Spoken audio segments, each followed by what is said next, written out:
नमस्कार, आप देख रहे हैं जोहार झारखंड। आपके साथ मैं हूं शिप्रा झा। झारखंड विधानसभा के शीतकालीन सत्र के चौथे दिन 1932 खतियान आधारित स्थानीय नीति पारित हो गया। साल 2022 में यह बिल जिस स्वरूप में पास हुआ था, ठीक उसी स्वरूप में इस बिल को दोबारा से पास किया गया। इसके तहत 1932 के खतियान के आधार पर तृतीय और चतुर्थ श्रेणी की नौकरी पूरी तरह से स्थानीय निवासियों के लिए रिजर्व हो जाएगी।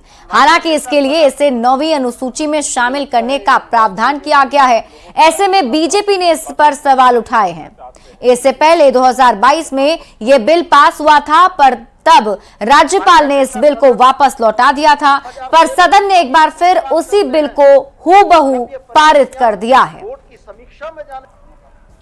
अटॉर्नी जनरल ने अपने परामर्श में वर्ग 4 के लिए तो विधेयक के प्रावधान को संवैधानिक प्रावधान के अनुकूल बताया है, परंतु वर्ग 3 के मामले में उनकी राय ऐसी नहीं है। जबकि वस्तु स्थिति यह है कि सभी प्रांतों में और राष्ट्रीय स्तर पर भी सामान्यतः वर्ग 3 और वर्ग 4 की श्रेणी के नौकरियों को एक ही श्रेणी में रखा जाता है। अध्यक्ष महोदय, हम लोगों ने वर्तमान स्थानीयता संबंधित विधेयक को 9वीं अनुसूची में शामिल करने का प्रावधान भी विधेयक में किया हुआ है। आप इसको राज्य में बनाइए, आपके पास पूरा सदन का बहुमत है, आपके पास कैबिनेट है। आज ही जाइए और कहिए कि भाई ये नहीं करेंगे, 1932 हम कटअप बना रहे हैं और इसी से नौकरी लेंगे, ऐसा करके आप दीजिए, उसके बाद कीजिए। लेकिन ये जो इसको इधर आगे पीछे कर रहे हैं, यहां भेज रहे हैं, वहां भेज रहे हैं, आप भी भली बात ही जानते हैं कि ये कानून के पेच में ही फंसने वाला है। ये फिर लटकाने भटकाने और अटकाने वाला काम हो रहा है। झारखंड विधानसभा से 1932 का खतियान आधारित स्थानीय नीति पारित होने पर एक बार फिर सबकी निगाह झारखंड राजभवन पर होगी। मीडिया के सवाल पर सीएम हेमंत सोरेन ने कहा कि जब राजभवन की बारी आएगी तब बात करेंगे।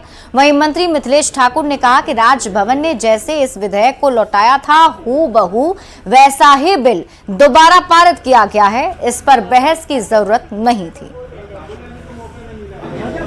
जब राजभवन की बारी आएगी उस समय बात करेंगे। हम 100% जो 3rd ग्रेड 4th ग्रेड की नौकरियां हैं उसमें झारखंड के जो यहाँ के मूलवासी हैं उनको हम प्राथमिकता दें, ये सोच है। नियुक्तियां नहीं हो रही है, ऐसी बात नहीं, नियुक्तियां निरंतर हो रही है, बीच का रास्ता निकाल के नियुक्ति हो रही है।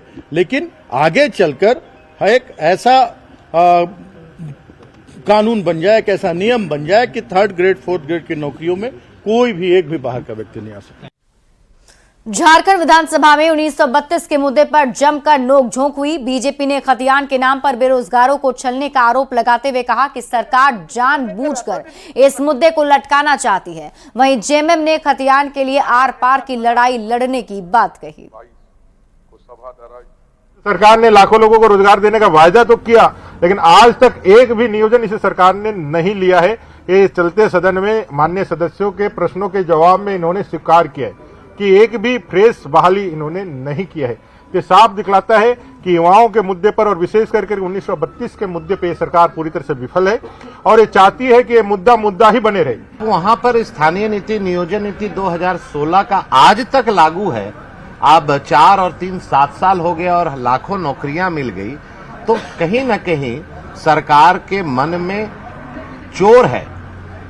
कांग्रेस, जेएमएम, आरजेडी गठबंधन ये जनता को गुमराह करने के लिए, भटकाने के लिए, कंफ्यूजन पैदा करने के लिए इस तरह का कारनामा कर रही। कोई चर्चा नहीं हुआ, बगैर चर्चा का इसको फिर पास कर दिया।